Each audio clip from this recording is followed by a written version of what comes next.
Well, hello, hotties. I am so excited because we have got a little fondle first, and that is a Q&A. I popped a little question box up on Instagram and I was like, hit me with your questions. I have picked a couple and I am going to go through them. So if you want to play again and you have a question that you would love for me to answer on the podcast, come find me at Professional Babe and please let me know. The first question comes from one of my GGE babes and she asks, what made you get into GGE? Now, if you are new to me, GGE is my email marketing, a marketing automation program, Give Good Email. And this is it's a bit of a long story, so I'm going to try to condense it, but it's really funny that I can look back at my entrepreneurial timeline and nowhere like along the way in the first 10 years, I was like, I love email marketing. If you have a negative idea of email, I would have had that same experience. And I think it's because, I was using MailChimp, it felt really clunky, and I felt like that, I didn't have a strategy. If I wanted to send an email, it felt like that it took me 5 hours to do, and then all I got in response was like 10 unsubscribes. And I couldn't really see the value of it. So for that reason, I had an email list. I did absolutely nothing with it. And of course, my sales suffered because of that. But you know what? You don't know what you don't know. And it wasn't until I started network marketing, I had all of these sales come through. And I was like, I don't want to do what everyone told you to do, which was basically hire a virtual assistant. I didn't really have the cash, but I knew that I needed to have a better system. And obviously, this is like network marketing. So it's like they're going to give you like okay advice, but it's not going to be the best advice. They were very much like pick up the phone. I'm like, sometimes I don't even answer the phone to my parents. What makes you think I'm going to call people back and give them my number? Not me, not this Virgo that loves their phone on Do Not Disturb. So what I did is I created this onboarding automation and it worked so well that a lot of people within the company were like, how are you getting people on this like auto ship? What is your process? And I said, I created this sequence. They wanted to buy the templates. I sold hundreds and hundreds of them. And that pretty much was the start of it. And I think that doing a couple of like free trainings and having a month in my membership at the time in 2020 that focused on email, I knew that this was, I think, like a missing part of what a lot of businesses needed. So a lot of the time they would come to me and they were like, we need more time, we need to earn more money. Like all of the pain points that they were experiencing, email could solve. And I knew that I was going to create this program. I didn't really know like what it was going to entail, but I knew it was going to be called Give Good Email. I was probably thinking about this for about 6 months before I actually started to get a reel on it. It was so interesting that I was talking about it so much that I had people that were like, I want to buy GG, but I need help now, so let me just buy consulting.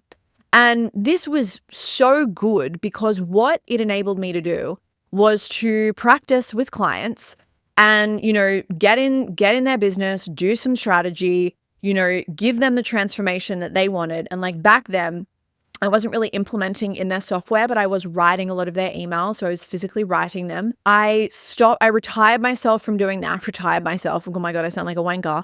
I think the last client was like maybe in 2021 or maybe it was like I think it was like the end of 2021. And I was still doing consulting work, but I wasn't actually like on the tools and writing anymore. That really was the start of Give Good Email. It's interesting when I look back at, all of the things that I could have done, how this just really stood out for me. And, it's not without its challenges. Like the amount of time people have introduced me as Peter can make your newsletters amazing. And I'm like, I'd rather be stabbed in the face. Like it just really feels like it kind of undersells the transformation that I give a business. And I'm like, I love that I'm known for something, but I really feel that it limits me. So it has been life-changing in a way for me. Like it's helped me buy my first property. It has been life-changing for my clients. But it's been interesting now that I'm conscious that I don't want to be known as like just the email chick because I do think that it minimizes what I do. Next question. If you talked to Peter 5 years ago from a biz perspective, what would you tell her to do differently? I'm obsessed with this question because 5 years ago was at the start of this business that I have now. So I started this right before COVID. I had transformed my beauty and lifestyle blog because I owned the trademark, everything for Professional Babe. I'm like, okay, cool. Let's just transform this into a consultancy. I was doing this off the back of some really, really, really bad trolling. So I was trolled online from this article that I written like years earlier. I had to get a defamation lawyer and I ended up in a heap. And I think I also ended up in a heap because I was so lost at the time. I didn't know what I was doing. I didn't really know anyone in Melbourne. I just wasn't confident whatsoever. All of that influenced the start of this business. The reason I say that is because when you worked with me privately, 2 months was like, it was like $600 a month. And I had it was 2 months, so $1,200 for like a 2-month container. Or you could buy a once-off session for $220. And I had a monthly membership. Now, although I did my one-to-one stuff, I didn't really promote it as much as I did my membership. And that was $59 a month intro. And then after that, it went to $69, $79, and then $99. And it was so interesting at the time that I felt like these $10 price increases a month were just so insane. And it felt really big. And I made such a big fucking deal about it. And it's so interesting now. We spoke about in one of the last podcast episodes, I can't remember what one, but I was talking around how I was talking about a client that I had in that's now in Business Bang, and how she was paying me $59 a month and now she's paying me $1,500. Actually, I'm lying. She's VIP. She's paying me $2,500 a month. And it's so interesting because, if I could go back in time, I would tell myself that although this was new, I am not new. And it's really interesting that we in business will forget the experience that we have in things. And I see this with clients a lot when they are truly an expert in their field, but this is the first time they've offered something. They're like, I'm going to offer a course. And then they want to undersell their expertise by using the word beta test or trial. And I'm like, why are you trialing this? Like, Honda doesn't release a car and they're like, hey, here's this new car that we've never released before, but we're not really sure about it. So maybe pay us a third of what it's sold at. Do you think that's going to help sales? Or do you think people are going to be like, I don't want to buy that fucking car. Is it going to kill me? Right? And it's so interesting that, I started this with 11 years of entrepreneurial experience under my belt, but I still felt so new. And I think that I was so stressed that I would fuck people's businesses up somehow, even though, I was I'd in the year prior, I'd released a social media course with my friend. I'd created a writing course the year before that. I was doing things, but there was still this belief that I didn't really know what I was doing. I would go back in time and tell her to look at everything that she has done and remember that. And although this feels new, she is not new. If she wanted to make her life change with her business, if she wanted to have a big, abundant business, she needed to charge big, abundant pricing. And the reason I bring this up is it's really interesting, the clients that I have and how they will really value close relationships with people. How they're like, I love having this close, personal, intimate relationship with my clients, and how they're trying to make themselves successful by doing this very low cost, very high volume business model. And you can see here how this really is there's a bit of a values mismatch, and how I'm like, if you value this, charge for that, because there are people out there who are happy to pay it. And I'm sure a lot of us can completely agree, where we look at the pricing that we used to charge and we kind of feel mildly horrified about it. What I love is I love to feel like I'm kind of growing into something where it still feels a bit stretchy, because if stuff feels like it fits perfectly, I know that in probably 6 months' time or even less, I'm going to grow out of it. I also would have told her to not do a membership. It's funny that I think a lot of the time we want to do a membership because we think it's going to bring ease. But what we forget is that I think sometimes when we have this monthly reoccurring thing, if people haven't done something in a month, they automatically feel like that they haven't got their money's worth. Instead of feeling like that they buy the transformation and then if life happens, that's okay because they still get access to it. So what would have been better for me is to probably do these little cohorts or intakes where it was very targeted to a specific transformation in business. And it could have been something of helping people start a business. And again, I could have drawn on all of the experience that I had. And then it could have been something, especially when pandemic and COVID hit, around adopting an online business, how to put your intellectual property into a course and sell it with email. And I think that if I would have done both of those things, I think that my brand would have grown a lot sooner, because I wouldn't have been going as broad. And, I'm not a fan of this hyper specific niching, but I think sometimes when you are new and you are finding your feet, it can be easier to kind of just focus on one thing. And I would have done those things. I would have done, especially like, let's take your business online on LinkedIn, and I would have gone hard on there and I would have charged more money for that. And I think that this would have made a really big dent in my business, because it's so interesting that I look back to then and how like she was really hustling her ring piece out to make $5,000 a month when she started, and how I was still so proud of that. But I'm like, you could have easily been doing 10, 15, 20 grand. And then I look at how that would influence me today. So yeah, thank you for that question. That was really nice to reflect on. All right, what do you outsource in biz and what would you never outsource? I never outsource things that I don't have an understanding of, because the problem is if you outsource something and you have no frame of reference, you do not know if you are being screwed. I have seen this with clients all the time when they come in to give good email. They outsource their stuff to a marketing agency. The marketing agency maybe is kind of like overinflating the results. They're saying that stuff is better than it is. And then the client upskills on email and they're like, oh, this isn't great. I don't think every marketing agency is like that. There are some fantastic ones out there. But the thing is, it's like every industry. There are always going to be bullshit people out there. And you don't want to like work with an incredible salesperson, but they really fall down when it comes to transformation and delivery. So for that reason, I never outsource anything that I do not have a true understanding of. This does not mean that I need to kind of be able to do it and do it perfectly and know everything, but I need to kind of know what is good work and what's not good work. I have another example. Before I have the bookkeeper that I have now, and how I actually ended up having her, is in the middle of COVID when we were doing JobKeeper. I think we had to like file again to see if we could qualify. I noticed that when I went to actually look at my income reporting, I was like, oh, this is really weird. I'm comparing it to like a previous quarter, the year before. And for some reason, my income is a lot lower than I thought. And, you know, I remember I launched my social media course with my friend and I couldn't see these sales anywhere in Xero. And I'm looking around and they weren't there. I could not get a hold of my bookkeeper. And I rang my accountant. I didn't realize that they'd merged with another company. And this guy rang me back and he basically called me an idiot. And he said that I didn't know how to read a profit and loss and that everything was fine. And I was stressed because this was not a small amount of money. This was not $5,000. This was not $10,000. It was like 40% of my income for a quarter was not reflecting in Xero. And my first thought was, I'm going to get audited. And I kind of knew how Xero worked. I didn't really understand it too much, but I knew my numbers and I knew how to look at this enough. And within my membership, I had Sharon, which is my bookkeeper now. And I actually rang her up and I said, hey, this is really random and I know I'm ringing you, but I am in a bind. This is what's happening. No one believes me. She went, she found the money. We had to recode it. It was a real shit show, but it was fine. It got sorted.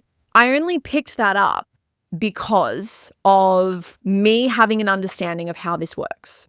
It would have been picked up later, or maybe it didn't. Maybe it wouldn't. And maybe I would have got a letter from the tax office saying we're auditing you. And this is why, to this day, I think about this all the time whenever I want to pass responsibility to someone else. And this can be looking as simple as like passing decision-making to someone else. So I never outsource anything to do with the core of my business. When it comes to business growth, business decisions, future planning, I do not outsource that to anyone. And I think, you know, so much of me doing this with clients is, you know, when clients outsource their decision-making to me, this is so much from me asking them questions about the life that they want and the business that they want, and then suggesting how things could look, asking them for permission, and then like asking them, is this something that would feel good? This is what I'm thinking we should aim for. And then when I get their approval, we move forward with that. So I would make sure that if you are outsourcing anything in your business, decision-making, marketing, books, whatever it is, that you have an understanding, because there is nothing worse than discovering something when you put trust in an individual or a company and you really feel taken advantage of. Because it is an unfortunate part of life that not everyone is going to love your business baby as much as you. Okay, but then here, what do you outsource? So I outsource my books. I do not do my books. I don't reconcile them. I still look over things. I still look at my money. I have a really good understanding with that. Outsource my web design. So my beautiful website has been professionally done. I outsource some of my pictures, not all of them. So I have taken probably half the ones that you see, but I do love a sexy little photo shoot. So I outsource that. And then a lot of other stuff I do myself. I feel that we will get to a point where I'll outsource the podcast. The only thing is, I still even feel like I am not like finding my feet with this, but it's so interesting. I think as a writer, I'm so used to like the clunky writing process where I feel like that when you have a podcast, it almost feels like that you are talking in a finished article and there's really no like room to kind of like shuffle things around. So I think when I get in a good flow, I'll probably start to outsource that. And what I would love for my next thing to outsource would be to have someone to come in and really help with, the video editing and like the video side and really helping me with that. I want to say too that I am a really big believer in like outsourcing stuff within your life if it's going to make things easier. So, I'm going to go back to Pilates because I love outsourcing accountability to someone else. I love the fact that I'm going to get charged if I do not turn up to class. I love that I kind of outsource the mental capacity to someone else to think of the class. Yes, I can do this myself. I'm a fucking instructor, but sometimes I don't want to do that. I want a result and I have so much capacity. And for that reason, I bring people in. Sometimes I outsource the cooking. So I may eat a meal out a day because I know that I just don't have capacity to do this myself. And I think this is where sometimes people will be like, oh, but you could do that. I know, but I don't want to. It's like, I don't want to do it. So I know I will get to a point where I would love to have a private chef. I would love to outsource the cooking. It's not really, I'm a fan of the eating. I'm not a fan of the cooking. My favorite thing to make are reservations. Nothing really in the kitchen. I do like to bake, but only so I can eat. So for that reason, I will outsource that. When is a business mentor necessary in the entrepreneurial journey? I loved this question. Where I feel that they are necessary is when you feel like that you are bottlenecked within a particular area and maybe you need someone to show you a different way or to remind you that this is possible for you. I'm currently not working with anyone. I haven't had a coach in a while, but I know for me, I know exactly where I'm going. I'm highly self-motivated. I am very visionary. A lot of the strengths that I have in business are why people hire me, but I know that not everyone is going to be like that. And anytime I feel like that if I have a bottleneck within my business, or I'm kind of like, like let's pretend I'm trying to grow and scale this podcast and it just was not, and I was really feeling like a lot of emotion getting involved and I'm like, I'm so stressed about this. I would look for someone that has the results that I want, but they also have very similar values. And I think that this is very important, especially for a mentor. You have to like the way that they have built their business. And if you don't like the way that they have built their business, you are probably not going to like the advice. What I mean by this, I have some people that may be earning $100K a month and they're spending 50 grand on Facebook ads. I just don't fucking like the sound of that. I don't like the idea of just like making a lot so people want to work with me. I just don't want to do that. I don't want to have more customers than I need to. Like I want to be profitable, but I don't want to have like these excessive overheads. So for that reason, if I was hiring a mentor, I would not want to work with someone where that's how they've built their business. So that would be something that I would say. I would also say as well is that this is where I would also even learn the difference between like what is a mentor, what is a consultant or an advisor, and then what is a coach. So, I think as well now, the fact that a lot of people just do not like the word coach, you may have people that are coaches, but they're calling themselves a consultant. So a coach will really ask you questions so you can formulate your own decision.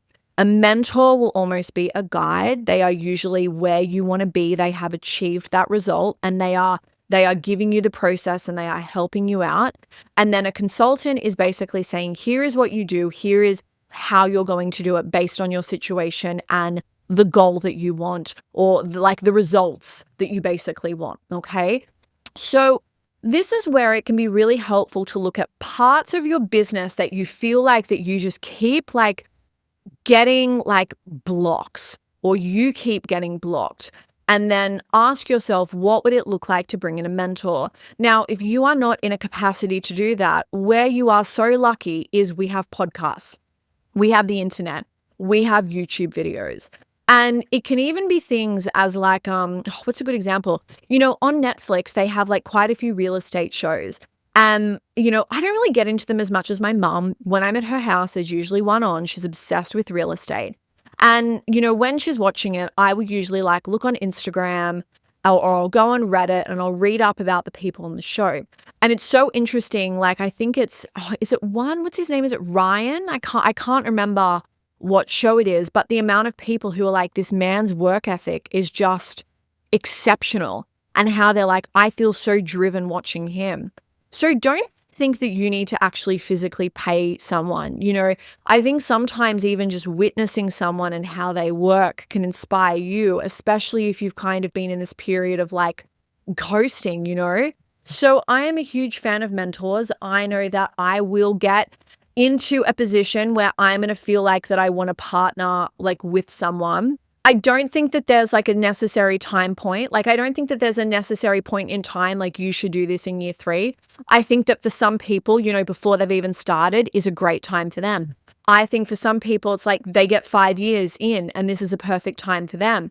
So if you are feeling like though that you are just not getting the growth and you are stalling, this is where I would call in someone to partner with you. But as I said, make sure that you have this like lineup of values as well. And do not even be afraid to ask your future mentor that question, because shit, if they can't answer, do you even want to work with them?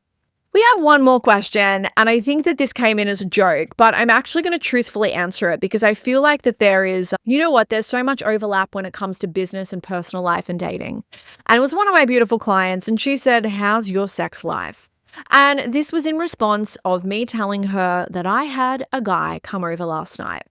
It's so interesting that, a past version of me, when I was writing my sex and dating articles, held so much self-worth in my relationship status and how I felt like that I needed a partner. And I remember being like 18, almost like this Charlotte from Sex and the City, being like, where is he? Where is my man? And he just didn't turn up. And I think because like I have been that person that is always single, like I cannot remember the last time I've had a second date. Actually, that's a lie. I had one the other week. But I can't really remember the last time that I've like had like a lot of dates and that they've been really successful. And I think because of that, I held so much of my self-worth and I got myself into situations where it was almost out of this point of desperation. And what feels really good now is I have got to a point where I just don't care. Like, I'm like, I am the husband and I am not prepared for a man to enter my life and to drag it down. I'm not prepared to save a man. I am not going to be his parent. I want to meet my fucking equal. And let me tell you, a man that has done everything that I have done, where the fuck is he? And this isn't a conversation of like men versus women, but it was so interesting. I saw this TikTok the other day where it's like an exceptional man is like every average woman. And I'm like, if there's a guy that started multiple businesses, that he's been successful, that he has this huge impact, he's doing all of these things, it's like, that's the match that I want to meet. And he doesn't need to do that, but he needs to kind of bring like different qualities that will boost me up. You know what I mean? Like, I don't want to save a guy. I don't want to do that. I don't want some guy who's going to fucking mooch off me because I like having sex with him and I'm bored. You can find good sex anywhere. Trust me. So what I loved about this question is, the sex life is intentional. Is it good? Yeah, I'm having fun. Am I doing it often? Not really, but that's okay. So hot stuff. I love this. I love you. It is 10:05 p.m. It is a Saturday night. I have loved being here. This is the last podcast episode that I am recording in my little fondle on tour. I love this and I think I'm absolutely going to do it again. So I love this. I love you. I love you more than how good my hotel bed looks, how good those pillows are. I'm actually about to update all of the pillows on my bed at home. They're just like feeling a bit flat and not great. And you think about it, pillows are important. You spend a lot of time in bed. And especially, being a business owner, you need to wake up and be on your fucking A game. And if you are sleeping on a pancake and you've got aches and pains, you need to sort that shit out. So get a sexy pillow, upgrade your pillows, upgrade your bed linen, and make your bedroom a sanctuary. I also love you more than the fact that I have decided that I'm getting a TV and someone's going to kill me. I'm pretty sure I'm going to put it in the bedroom. I don't think I put it in the living room, or maybe I will. But I just love the idea of having a TV in the bedroom because then it kind of feels a bit like a hotel. I know some people are going to be like, the bedroom is for sleeping, the bedroom is for this. I don't know. Look, watch me change my mind 15 times before I actually do it, and then I'll decide I don't want a TV. Book life for me. But I kind of am liking my decision on that. So I love you more than that. And I love you more than, oh my God, I think I'm gonna have a shower and I think I'm gonna wash and blow dry my hair. And I know some of you are like, it is late, go to bed, girlfriend. I kind of just love the idea of setting up my tomorrow for future Peter and really thinking about her. And I don't wanna have to get up and wash my hair and blow dry it. I wanna get up and be sensational and make tomorrow easy for her. So I love this little act of self-care that I'm gonna do. So with that hot stuff, I'm gonna get going and I will see you on the next episode. Mwah.